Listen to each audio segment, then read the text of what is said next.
I arrived at my brother's house 30 minutes early, which was unusual for me.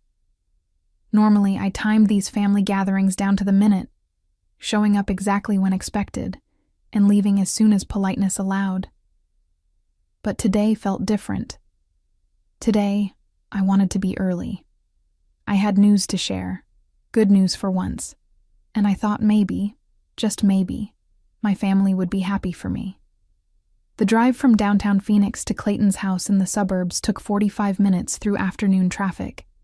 I had left my apartment at 3:30, knowing the barbecue started at 5.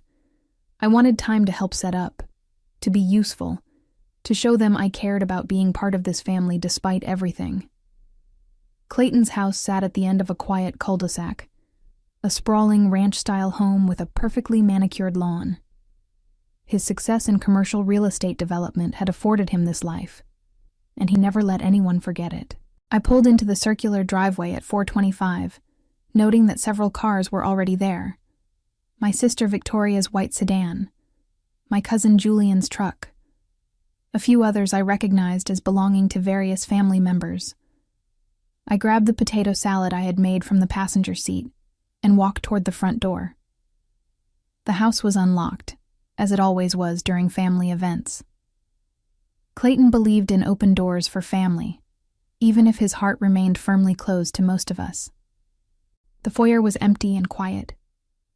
I could hear voices coming from somewhere in the back of the house. The patio, probably. I set the potato salad on the kitchen counter, next to trays of meat waiting to be grilled and bowls of chips already open. Through the kitchen window, I could see the backyard setup. Tables with red checkered cloths, a smoking grill, people milling around with beers in hand. I was about to head outside when I heard my name. "Bella should be here soon," Clayton said, his voice carrying through the open sliding glass door. She texted that she was coming early to help. I paused, my hand on the door handle. Something in his tone made me hesitate. "Oh, good," Victoria replied, her voice dripping with sarcasm. "I cannot wait to hear all about her glamorous new life." Laughter rippled through the group. I recognized the voices.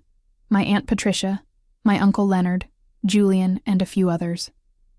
My entire family, gathered and apparently discussing me. "You know she is only coming to brag about her new job," Clayton continued. "Director of marketing at some boutique hotel chain. She probably expects us all to bow down and worship her success." More laughter, louder this time. "Remember when she worked at that coffee shop?" Victoria said. "And before that, the retail store? Now suddenly she thinks she is better than all of us." "She always did have delusions of grandeur," Patricia added. "Even as a child, she thought she was special." My hand fell away from the door handle.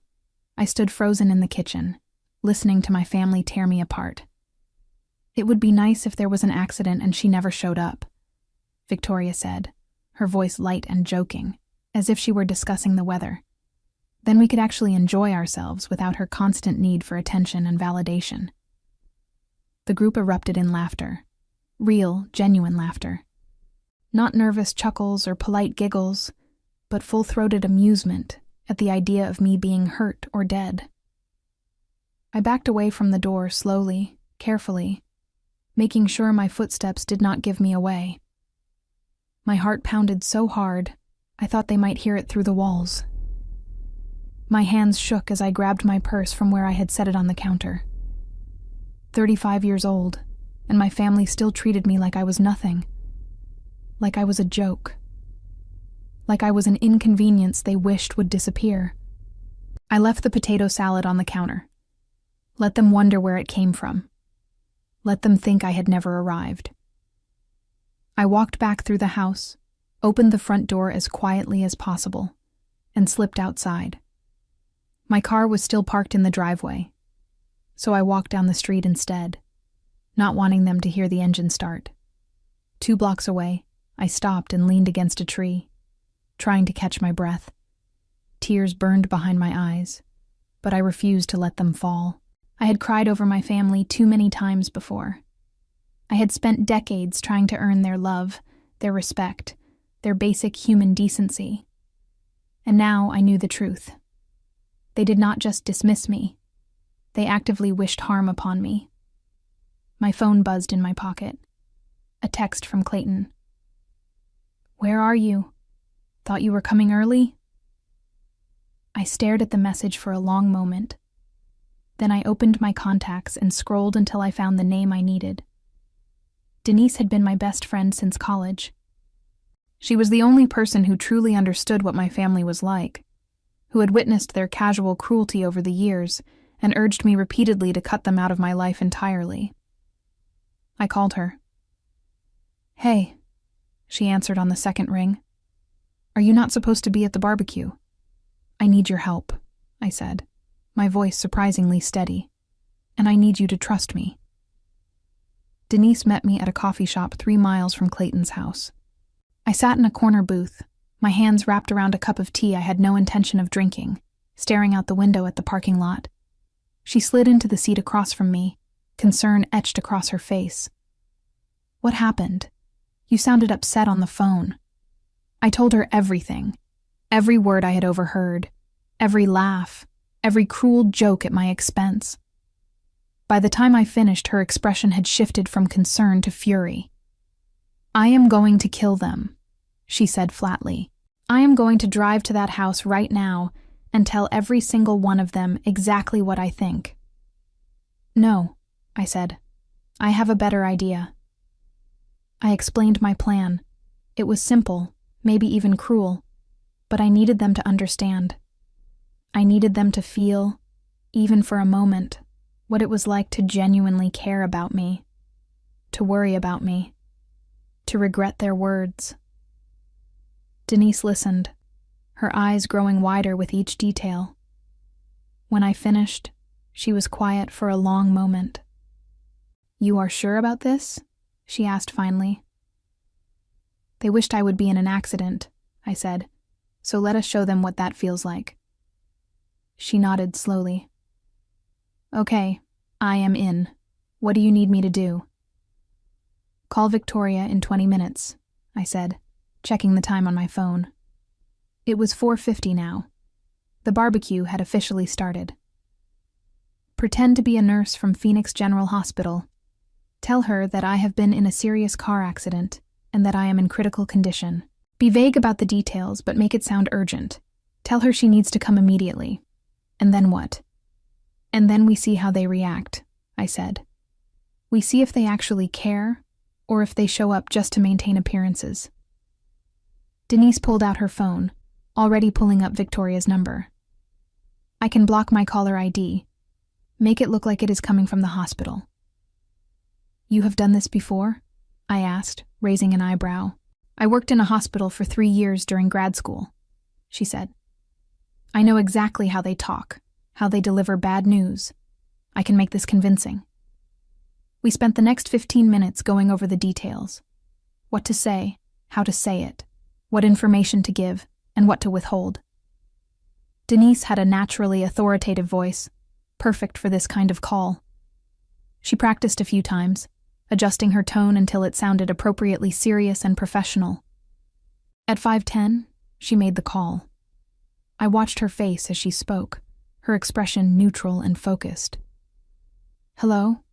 Is this Victoria? This is Nurse Jessica calling from Phoenix General Hospital Emergency Department. I'm calling regarding your sister, Bella.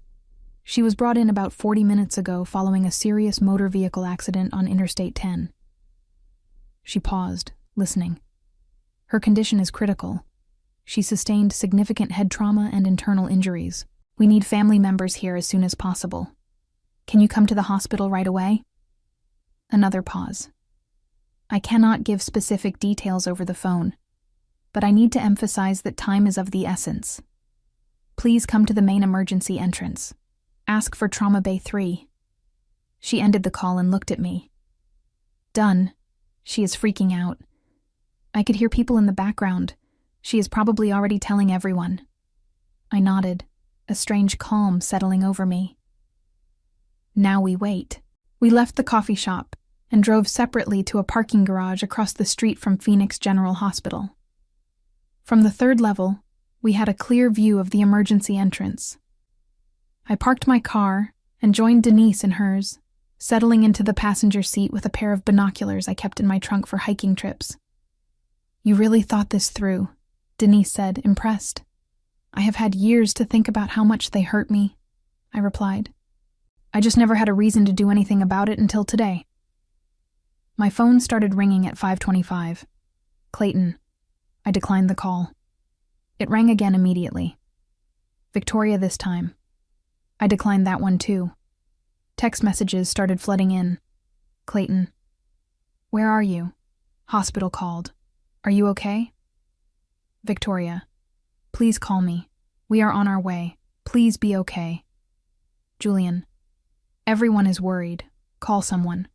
Let us know you are alive. Patricia. This is not funny if this is some kind of joke." I read each message aloud to Denise, who shook her head in disbelief. "Patricia really went there, huh? Even now, she thinks you might be faking." "Of course she does," I said. "Because I am always the problem, remember?" At 5:40, the first car pulled up to the emergency entrance. Clayton's SUV. He jumped out, leaving the engine running, and sprinted toward the doors. Victoria emerged from the passenger side, her face pale and drawn. 2 more cars pulled up behind them, disgorging Julian, Patricia, Leonard, and several others. They all rushed inside together, a frantic mass of worried family members. "Now what?" Denise asked. "Now we see how long it takes them to realize I am not here," I said. "And we see what they do next." We waited. 15 minutes passed. 20. My phone continued to ring and buzz with messages. At 6 p.m., Clayton emerged from the hospital alone, his phone pressed to his ear. Even from this distance, I could see the confusion on his face. "He is calling you," Denise said. I answered this time, putting it on speaker so Denise could hear. "Bella?" Clayton's voice was frantic. "Where are you? The hospital says there is no record of you being admitted, no accident victim matching your description. What is going on?" "I am fine," I said calmly. "Perfectly fine, actually." Silence on the other end. "What do you mean you are fine?" "We got a call from the hospital. They said you were in critical condition." "Did they?" I asked innocently. "That is strange, because I have been sitting in a parking garage across the street watching all of you panic for the last half hour." More silence. Then, "You did this on purpose? You made us think you were dying?" "I heard what you said," I told him, my voice quiet but firm. "What are you talking about?" Clayton asked, but his voice had changed. The panic was gone, replaced by something else. Wariness, maybe. Or guilt. "I arrived early," I said. "At 4:25, just like I planned. I walked into your house, put my potato salad on the counter, and heard every single word you said about me in the backyard." The silence on the other end of the line stretched so long I thought he had hung up. "Bella, listen." "No, you listen," I interrupted. "I heard you say I was only coming to brag. I heard Victoria say it would be nice if there was an accident and I never showed up. I heard everyone laugh. Everyone, Clayton. Our entire family thought it was hilarious to joke about me dying. It was just a joke," he said weakly. "We did not mean anything by it." "Just a joke," I repeated. "The way it has always been just a joke when you mock my career, my choices, my life. The way it is just family banter when Patricia calls me delusional, or when Victoria tells me I have an inflated sense of self-worth. Just jokes. Just fun. Never mind that it hurts. Never mind that I am a real person with real feelings." "You are being overdramatic," he said. And there it was. The dismissiveness I had dealt with my entire life. "So we made a few jokes. That does not justify this. You made us all panic. Victoria was crying. Patricia almost fainted. We thought you were dead." "Good," I said simply. "Now you know how it feels to actually care about me for 5 minutes, although I suspect most of you were more worried about how it would look than about me actually being hurt." "That is not fair. Is it not? Tell me, Clayton. When was the last time you called me just to see how I was doing? When was the last time any of you treated me like I mattered? He had no answer for that. Victoria's voice came through in the background, shrill and angry. Give me the phone. There was a scuffling sound. Then Victoria was on the line. What is wrong with you? Do you have any idea what you have put us through? This is sick, Bella. This is beyond sick. You wished I would be in an accident, I reminded her. You said it would be nice if I never showed up. Everyone laughed. I did not mean it literally. It was hyperbole. God, you always take everything so seriously. This is exactly why we cannot stand having you around. You turn everything into a drama. I turn everything into drama? I asked, genuinely incredulous. Victoria, you literally just spent 40 minutes at a hospital emergency room believing I was dying. That is drama. What I am doing right now is called a lesson. A lesson? She spat. You are delusional. You need help.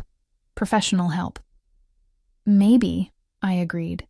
Or maybe I just need a family that does not treat me like garbage. I could hear other voices now. People gathering around the phone. Julian saying something about overreaction. Patricia calling me immature.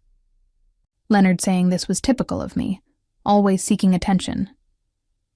I want all of you to understand something, I said, speaking over their chatter. I came to that barbecue today with good news. I was excited to share it with you. I thought, maybe this time, maybe they will be happy for me. Maybe they will see that I have worked hard and achieved something worth celebrating. We would have been happy for you, Clayton said, back on the phone now, if you had just shown up like a normal person instead of pulling this stunt. Would you have? I challenged. Or would you have smiled to my face and mocked me behind my back like you always do? Like you were already doing before I even arrived? No answer. I have a new job, I continued. Director of Marketing for Sunset Hospitality Group. 6 properties across the Southwest. $130,000 salary. Full benefits. A team of 12 people reporting to me. It is the biggest opportunity of my career, and I was proud of it. I wanted to celebrate with my family. Congratulations, Victoria said flatly. Happy now? Can we all go home? You still do not get it, I said softly.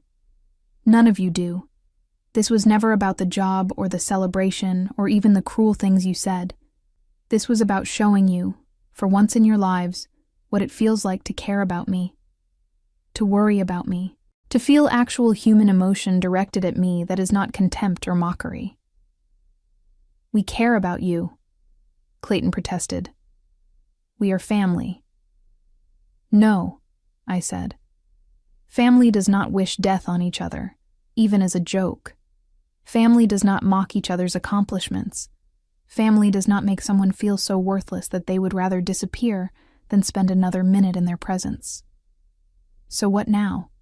Victoria asked. You want an apology? Fine. I am sorry. We are all sorry. Can we move on? No, I said again. We cannot move on, because I am done. I am done pretending that this is normal or acceptable. I am done making excuses for all of you. I am done hoping that someday you will magically start treating me with basic respect and kindness. You are cutting us off? Clayton asked, disbelief in his voice. Over this? Over a lifetime of this, I corrected. Today was just the final straw. The moment I realized that I will never be anything but a joke to all of you. A punching bag. Someone to belittle so you can all feel better about yourselves. I could hear Patricia saying something about me being ungrateful, about everything they had done for me over the years, the birthday parties they had invited me to, the holidays I had been included in. As if basic inclusion was some kind of gift they had bestowed upon me out of generosity. I have to go, I said, cutting off whatever Clayton was about to say. I have a potato salad on your counter that cost me $20 to make. You can keep it. Consider it my final contribution to this family. Bella, wait. I hung up, turned off my phone completely, sat back in the passenger seat of Denise's car and let out a long, shaky breath. "Holy hell," Denise said after a moment. "That was intense." "That was necessary," I replied. We watched as my family slowly trickled out of the hospital, confused and angry, gathering in the parking lot to presumably discuss what had just happened.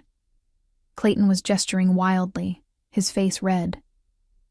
Victoria had her arms crossed, shaking her head. Patricia looked like she was lecturing someone, probably Julian based on his defensive posture. They all looked upset, frustrated, inconvenienced, but not a single one of them looked remorseful.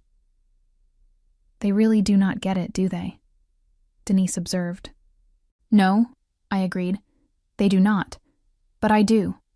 And that is what matters." The next morning, I woke up to discover that my phone had exploded with notifications overnight. Despite having turned it off, I made the mistake of powering it back on at 7 a.m. while making coffee in my downtown Phoenix apartment. 63 missed calls, over 100 text messages, 17 voicemails. I scrolled through them while my coffee brewed, feeling a strange detachment as I read the progression of messages. The first few, sent immediately after our phone call yesterday, were angry. Clayton calling me immature and manipulative. Victoria saying I had crossed a line. Patricia demanding I apologize to everyone for the distress I had caused. But then, around 9 p.m. last night, the tone shifted. Julian. "Hey, I talked to Clayton about what you overheard. That was messed up. I am sorry. An aunt I barely knew. I did not participate in those jokes. I want you to know that. A cousin I had not spoken to in years. Heard about what happened. Family can be toxic sometimes. Do what you need to do for yourself." And then, at midnight, a long text from Clayton. "I have been thinking about what you said. Maybe we have not been fair to you. Maybe we have taken you for granted. Can we talk? Really talk, not just argue?" I sipped my coffee and read the message 3 times. Part of me wanted to believe it. Wanted to think that maybe finally something had gotten through to them. But I had been down this road before. The apologies that came too easily, that vanished as soon as the drama died down. The promises to do better that lasted exactly as long as it took for them to forget why they had made them. I did not respond to any of the messages. Instead, I got ready for work, putting on my favorite navy blazer and the pearl earrings I had bought myself when I got the promotion. Today was my second week at Sunset Hospitality Group, and I was presenting a comprehensive marketing strategy to the executive team at 10 a.m. I needed to focus on that, not on family drama. The presentation went flawlessly. Our chief executive officer, a sharp woman in her 50s named Kathleen, nodded approvingly as I walked through the digital campaign strategy I had developed. The other executives asked thoughtful questions, and I had solid answers for all of them. By the time we finished at 11:30, Kathleen had approved my entire budget and timeline. "Excellent work," she said as everyone filed out of the conference room. "I knew we made the right choice hiring you."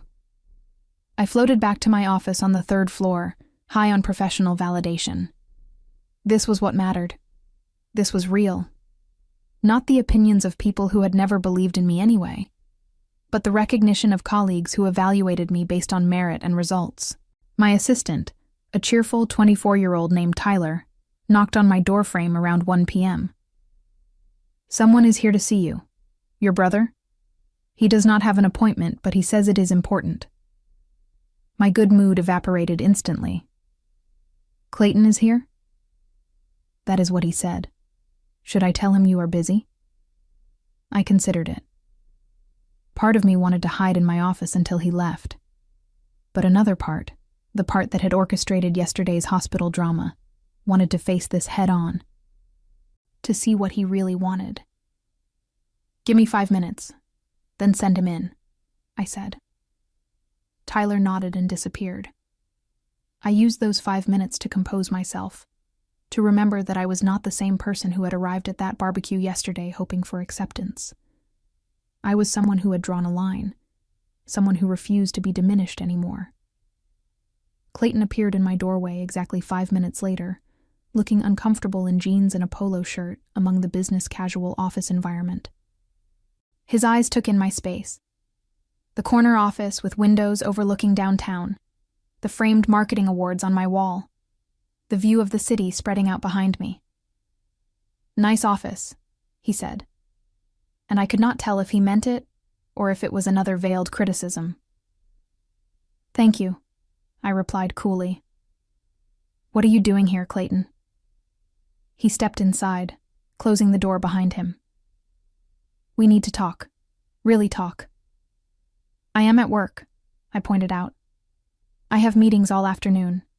Whatever you need to say could have been a phone call. You were not answering your phone. Because I did not want to talk to you." He flinched at that, which surprised me. Clayton rarely showed vulnerability. "Bella, come on. I drove all the way downtown. Just give me 10 minutes. I glanced at the clock on my computer. 1:15. My next meeting was at 2. "Fine. 10 minutes. He sat down in one of the chairs across from my desk, running a hand through his hair. He looked tired, I realized. Older than his 42 years. "I talked to everyone last night, after we all left the hospital. Really talked to them about how we treat you.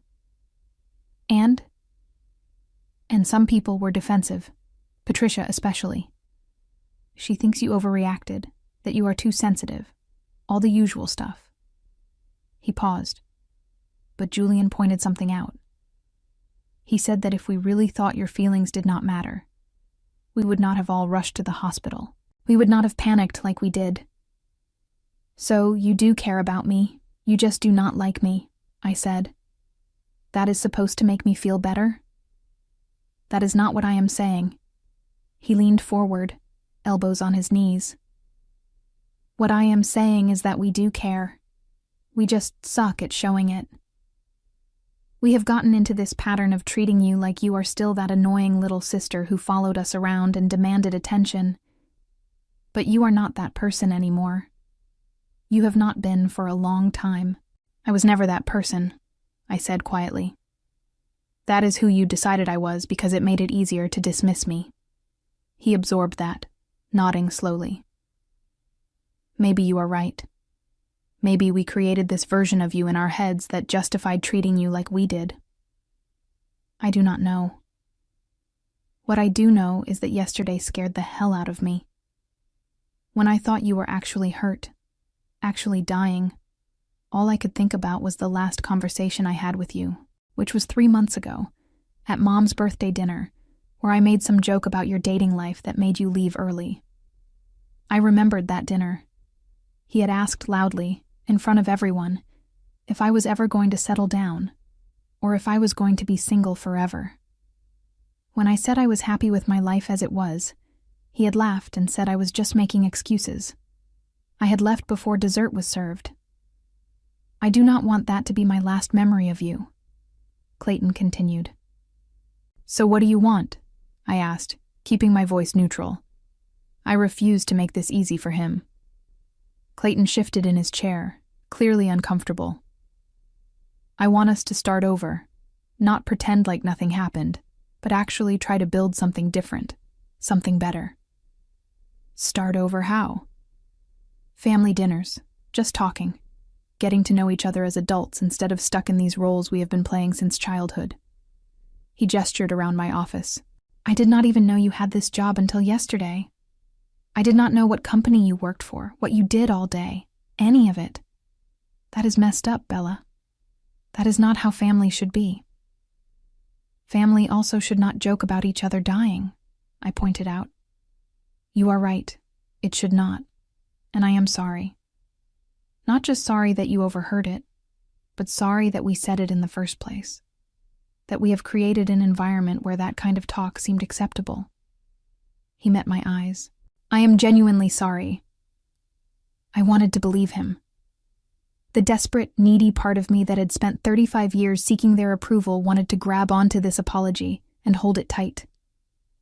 But the rational part, the part that had listened to them laugh about my potential death, remained skeptical. "What about Victoria?" I asked. "What about Patricia? Are they sorry too? Or are you here trying to smooth things over so the family can go back to normal?"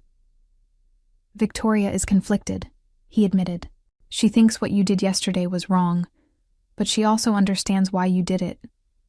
Patricia, honestly, is still angry. She thinks you manipulated us and that we should not reward that behavior by apologizing." "Reward," I repeated, tasting the bitterness of the word. As if basic respect is some kind of prize I need to earn. I know how it sounds, but Patricia is stuck in her ways. She is not going to change overnight. "Then why should I come back?" I asked bluntly.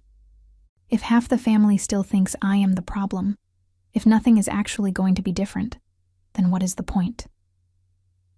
Clayton was quiet for a long moment. "Maybe there is not a point. Maybe we have damaged this beyond repair. But I need to try. I need to know that I at least tried to fix this before walking away." "You are not the one walking away," I said. "I am. I already did." "Then let me walk toward you instead," he said. "Let me show you that I am serious about this." "How?" He pulled out his phone, scrolled for a moment, then turned it toward me. On the screen was a group text thread titled "Family Discussion." I could see dozens of messages, too many to read from this distance, but I caught phrases like "need to do better" and "she deserves an apology" and "we have been awful." "This started last night and has been going on all morning," Clayton explained. "People taking sides, arguing about what happened, some defending you, some defending the family. It is a mess. But at least we are finally talking about it openly, instead of pretending everything is fine." I did not reach for the phone. "What side are you on?" "Yours," he said without hesitation. "I am on your side. Maybe I have not been before, but I am now." "Why?" I asked, genuinely curious. "Why now? Because I scared you? Because I finally fought back?" "Because I realized something yesterday," he said, pocketing his phone. "When I thought you were dying, I did not think about all the annoying things you do or all the ways you supposedly seek attention. I thought about the time you drove 6 hours to help me move, when everyone else was busy. I thought about how you always remember my kids' birthdays even though I forget yours. I thought about the person you actually are, not the caricature we turned you into." His voice cracked slightly on that last sentence, and I realized with shock that Clayton was actually emotional. Real emotion, not performative guilt. "I do not want to lose my sister," he continued.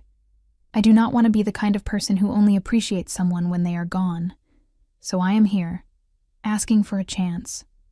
One chance to prove that we can be better." I looked at him across my desk. This man who had tormented me as a child and dismissed me as an adult, and tried to find the brother I had once idolized. When I was 7 and he was 14, I thought Clayton was the coolest person alive. He could skateboard and play guitar, and always knew the right things to say. Somewhere along the way, that relationship had curdled into something toxic. But maybe, buried deep underneath, there was still something salvageable. "One dinner," I heard myself say. "Just you and me. No Victoria, no Patricia, no extended family. Just us. We talk. Really talk. And if I feel like you are being genuine, like you actually understand why what happened was so hurtful, then maybe we can talk about slowly rebuilding." Hope flashed across his face. "Okay. Yes. When?" "Saturday night, 7 p.m. You pick the restaurant, somewhere nice, and you pay. This is your apology, not a casual hangout where we split the check." "Done," he said immediately. "I will text you the details." "And Clayton?" I waited until he met my eyes. "If you screw this up, if you fall back into old patterns or make excuses or try to minimize what happened, that is it. I am done for good. No second chances, no guilt trips, no family obligations. Understood. Understood, he said solemnly. After he left, I sat at my desk for a long time, staring out at the Phoenix skyline. Part of me felt triumphant. I had stood my ground, set clear boundaries, and made Clayton come to me on my terms. But another part felt exhausted. Why did it take such an extreme action to get basic respect from my own family? Why did I have to traumatize them into seeing me as a human being? Tyler knocked on my doorframe again. Your 2 p.m. is here. Also, are you okay? You look stressed. Family stuff, I said, forcing a smile. I am fine. Give me 2 minutes. I pulled out my compact mirror and checked my makeup, making sure there was no evidence of the emotional conversation I had just had. Then I straightened my blazer, grabbed my tablet with the presentation notes, and walked out to greet my 2 p.m. appointment with confidence and professionalism. Because this was who I was now. Not the family scapegoat, not the person desperately seeking approval, but a successful professional with boundaries and self-respect. And if my family could not accept that version of me, then they did not deserve any version of me at all. The rest of the week passed in a blur of work and deliberately ignoring my phone. I had turned off all notifications from family members, allowing only work contacts and close friends to reach me directly. It was liberating, honestly. Without the constant background noise of family drama, I could focus entirely on building my new marketing campaigns and establishing myself at Sunset Hospitality Group. By Friday afternoon, I had secured partnerships with 3 major travel influencers and negotiated a discounted rate with a prominent advertising agency. Kathleen called me into her office at 4 p.m. to congratulate me on the progress. You have accomplished more in 2 weeks than my last marketing director did in 6 months, she said, genuine appreciation in her voice. I hope you know how valuable you are to this company. Those words hit differently than they should have. Basic professional recognition should not have felt revolutionary, but after a lifetime of being devalued by my family, hearing that I was valuable nearly made me tear up. Thank you, I managed. That means a lot. I am serious, Kathleen continued. We are planning a major expansion next year, and I want you leading the marketing strategy for it. New properties in 3 states. It would mean a significant raise and a bigger team. Are you interested? Absolutely, I said without hesitation. Good. We will discuss details next month, but I wanted you to know you are on my radar for bigger things. You have a real future here. I left her office feeling lighter than I had in years. A future, not just survival or getting by, but an actual future with growth and opportunity and recognition. This was what I had been working toward my entire career. My phone buzzed with a text from Clayton as I packed up my desk for the weekend. Reservations at the Orchard House tomorrow at 7. Looking forward to it. I stared at the message for a long moment before responding. See you there. The Orchard House was one of Phoenix's nicest restaurants, known for its farm-to-table cuisine and intimate atmosphere. The fact that Clayton had chosen it, rather than some casual chain restaurant, suggested he was taking this seriously, or at least understood the assignment. Saturday arrived with the kind of clear, warm weather that made people move to Arizona in the first place. I spent the morning hiking Camelback Mountain with Denise, who had become my sounding board for all things family-related. Are you nervous? She asked as we navigated the rocky trail. Surprisingly, no, I admitted. I think I have reached a point where I genuinely do not care what happens. If dinner goes well, great. If it does not, I have already made peace with cutting them off. That is healthy, Denise said approvingly. You are not going in desperate for their approval anymore. You are going in from a position of strength. It only took 35 years, I said wryly. By 6:30 that evening, I was dressed in a simple black dress and heels, my hair pulled back in a sleek ponytail. I looked professional and put together, which was intentional. I wanted Clayton to see me as the successful woman I had become, not the little sister he had always dismissed. I arrived at the Orchard House at exactly 7 p.m., Clayton was already there, seated at a corner table, wearing an actual suit. That surprised me. Clayton lived in casual clothes, claiming that his real estate development success meant he did not have to dress up for anyone. The fact that he had put on a suit for this dinner said something. He stood when I approached. "You look great." "Thank you," I said, sitting across from him. "Nice suit." "Thought the occasion called for it," he replied, sitting back down. "I ordered wine. Hope that is okay." "Wine is fine." We made small talk, while the server poured our drinks and took our orders. Weather, work, the usual safe topics. But I could see tension in Clayton's shoulders, the way he kept fidgeting with his napkin. He was nervous, which was unusual for him. After the server left, I decided to address it directly. "You look uncomfortable." "I am," he admitted. "I have been thinking all week about what to say, how to explain things, and I keep coming back to the same conclusion. There is no excuse. There is no explanation that makes it okay." "So do not make excuses," I said simply. "Just tell me the truth. Why did you all treat me that way?" He took a long sip of wine, clearly gathering his thoughts. "I think it started when you were a teenager. You were always so intense about everything, so emotional, so dramatic, in my opinion at the time. And I was this cool older brother who did not have time for teenage girl feelings. So I started dismissing you, making jokes at your expense. And then it became a habit." "And everyone else just joined in?" "Victoria did because she always followed my lead. She is 3 years younger than me, but always wanted my approval. So she copied my behavior.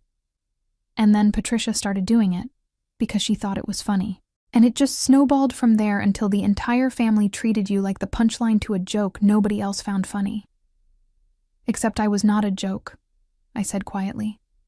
"I was a real person being hurt by real cruelty." "I know that now," he said. "But at the time, I convinced myself you were too sensitive, that you needed to toughen up, that we were helping you develop a thicker skin. By systematically tearing me down? Like I said, there is no excuse." He met my eyes. "I was cruel. We all were. And the worst part is that it became so normalized that nobody questioned it anymore. Making fun of Bella was just what we did. It was tradition." The server arrived with our appetizers, interrupting the heavy conversation. We ate in silence for a few minutes, the weight of his admission hanging between us. "Can I tell you something?" Clayton said eventually. "Something I have never told anyone?" I nodded. "I have always been jealous of you." That shocked me. "Jealous? Of what?" "Of your resilience. Your ability to keep trying despite everything." He set down his fork. "Do you know what would have happened if our family treated me the way we treated you? I would have cut everyone off after the first year. I would have walked away and never looked back. But you kept showing up, kept trying, kept hoping we would change." "That is not resilience," I said bitterly. "That is desperation." "Maybe, but it is also strength, and I never gave you credit for that." The dinner continued with a level of honesty I had never experienced with Clayton before. He told me about his own struggles, the pressure he felt to be the successful older brother, the way he had used putting me down as a way to feel better about his own insecurities. It did not excuse his behavior, but it provided context I had never had. "When you got that marketing director job, my first thought was not that I was proud of you," he admitted over the main course. "My first thought was that you were making more money than I did at your age. And that made me feel threatened. So instead of congratulating you, I minimized it, made it seem less important than it was." "I noticed," I said. "At Mom's birthday dinner, when I mentioned the new job, you changed the subject within 30 seconds. Because I could not stand the idea of you succeeding," he said bluntly. "How messed up is that? My own sister achieved something great, and I felt threatened instead of happy." Pretty messed up, I agreed. But at least you recognize it now. I do. And I want to change. Not just for you, but for myself. Because being that person, the one who tears down his own family to feel better, is exhausting. It has made me bitter and small. I studied him across the table, searching for signs of manipulation or performative guilt. But all I saw was genuine remorse and a man who seemed tired of being the villain in his own story. I forgive you, I said quietly, surprising myself with the words. Not because what you did was okay, and not because I am ready to jump back into family dinners and holiday celebrations, but because holding on to this anger is not serving me anymore. I forgive you so I can move forward with my life, whether that includes you or not. Relief flooded his face. Thank you. That is more than I deserve. Probably, I agreed. But here is the thing, Clayton. Forgiveness does not mean everything goes back to normal. It means I am releasing the resentment, but you still have to earn back my trust. You still have to prove through consistent action that this is not just temporary guilt. I understand. What do you need from me? Accountability, I said immediately. If you see Victoria or Patricia or anyone else making jokes at my expense, you call it out. You do not laugh along or stay silent. You actively defend me. Done. And honesty. If you are feeling threatened or jealous or competitive, you tell me directly instead of channeling it into cruelty. We talk about it like adults. Done. And boundaries. If I say I need space, or that something is off limits, you respect that without questioning or guilt-tripping. Done, he said again. Anything else? Time, I said. This does not get fixed in one dinner. This will take months, maybe years, of consistent behavior before I fully trust you again. You need to be okay with that. I am okay with that, he assured me. I am in this for the long haul, Bella, however long it takes. We finished dinner with lighter conversation, talking about his kids and my new responsibilities at work. By the time dessert arrived, something had shifted between us. Not back to what we were before, because that relationship had been toxic, but forward into something new, something tentatively hopeful. As we walked out to the parking lot, Clayton stopped me. Can I ask you something? The hospital thing. How did you pull that off? I smiled slightly. I have a friend who used to work in healthcare. She made the call. It was convincing, he admitted. Terrifying, actually. Those 40 minutes at the hospital were the worst of my life. Good, I said without sympathy. You needed to feel that. You all did. You are right. We did. He paused. Are you going to tell everyone it was staged? Or let them keep thinking it was real? I have not decided yet, I said honestly. Part of me wants them to know so they understand I am not a victim. But another part thinks the lesson lands better if they believe it was real. Victoria figured it out, he said.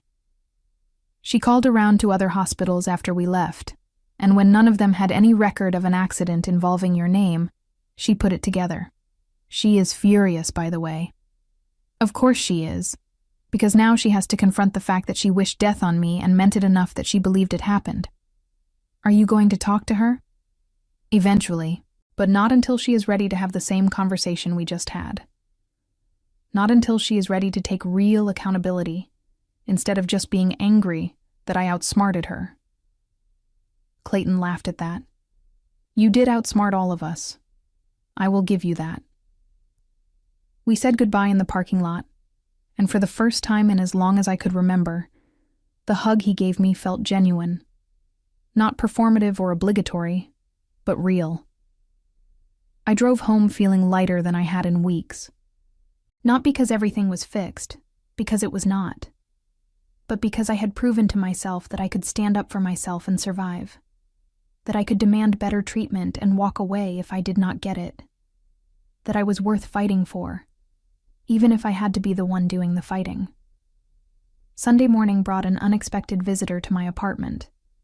I was still in my pajamas, drinking coffee and reading the news, when my building's doorman called up.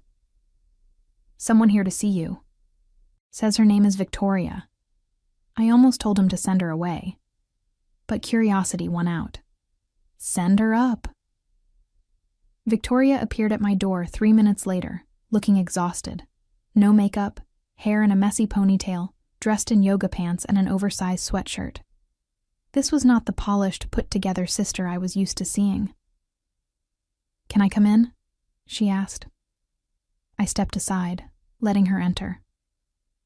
She walked straight to my living room and sat on the couch, wrapping her arms around herself. "Clayton told me about your dinner," Victoria said without preamble. "Okay," I said neutrally, sitting in the armchair across from her. And I have been up all night thinking about it, about everything." Victoria looked at me with red-rimmed eyes. "I have been a terrible sister." "Yes," I agreed. "You have." She flinched but did not argue. "I owe you an apology.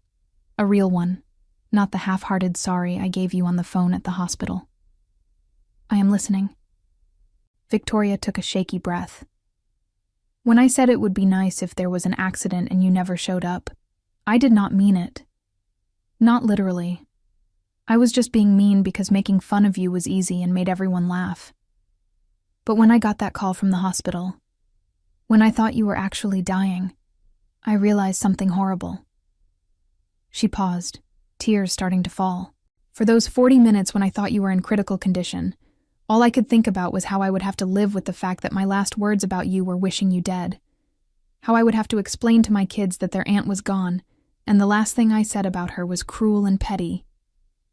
And then you found out it was staged," I prompted. "And then I found out it was staged, and my first reaction was anger.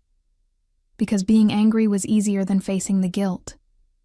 Easier than admitting that even though the accident was not real, my cruelty was." She wiped at her tears.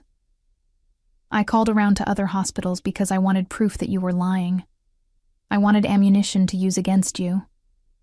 And when I confirmed there was no accident, I felt vindicated. See, I told myself. She is manipulative and dramatic, just like we always said." "But," I prompted. "But then I spent all yesterday and last night actually thinking about why you did it, about what it must have felt like to arrive early at a family barbecue, excited to share good news, and instead overhear your entire family laughing about your potential death. And I felt sick, Bella. Physically sick." She leaned forward, her voice breaking. "I do not like who I am when it comes to you. I do not like the person I have become, and I do not know how to fix it. But I want to try. If you will let me." I sat with that for a long moment. "Why did you do it? Why did you treat me that way for so long?" "Honestly, because Clayton did, and I always wanted to be like Clayton. He was the cool older brother, and if making fun of you earned his approval, then that is what I did. And then it became habit." She shook her head. "I never stopped to think about how it affected you. It was never just joking around to me," I said quietly. "It was constant, relentless criticism. It was being made to feel small and worthless. I know that now, and I am so sorry." "Here is what I do not understand," I said. "You have a good life, Victoria. Why did you need to put me down to feel good about yourself?" She was quiet for a long time. "I think because you were always so confident.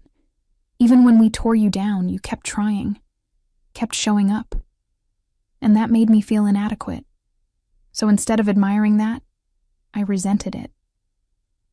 So you tried to break me," I finished. "Yes," she whispered, "and I almost succeeded, did I not?" "You almost did," I admitted. "But words are easy. Behavior is what matters. And I have seen no evidence yet that anyone's behavior is actually going to change." "What can I do?" Victoria asked desperately. "Accountability. If you hear Patricia or anyone else making jokes at my expense, you shut it down. You defend me instead of piling on. Done. And no more comparing my life to yours. No more comments about my dating life or career choices or anything else that is none of your business. Done. And I need time, Victoria. I need to see sustained change before I can fully trust you again. She stood, wiping the last of her tears. I understand, and I will prove it to you, however long it takes. After she left, I called Denise. You are not going to believe who just showed up at my apartment. I filled her in on the entire conversation. Denise listened, then said, Do you believe her? I think I do, I admitted. But I also know people can be sincere in the moment and then slide back into old patterns. So I am cautiously optimistic. That is healthy, Denise said. Cautiously optimistic is exactly where you should be. The following weeks brought changes. Clayton started texting me regularly about normal life stuff, funny memes, articles he thought I would find interesting, updates about his kids. It was the kind of casual sibling communication I had always wanted. Victoria was true to her word. She actively defended me in family conversations, shut down negative comments, and made efforts to include me genuinely rather than obligatorily. Patricia, predictably, remained resistant. She maintained that I had overreacted.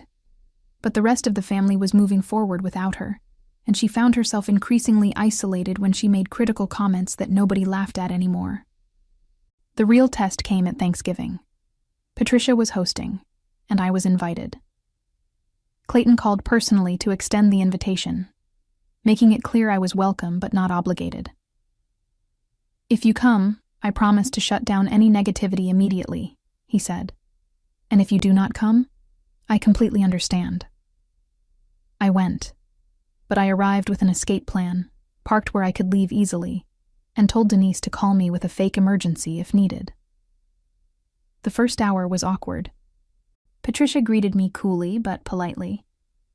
But Clayton and Victoria flanked me protectively, steering conversations away from dangerous topics.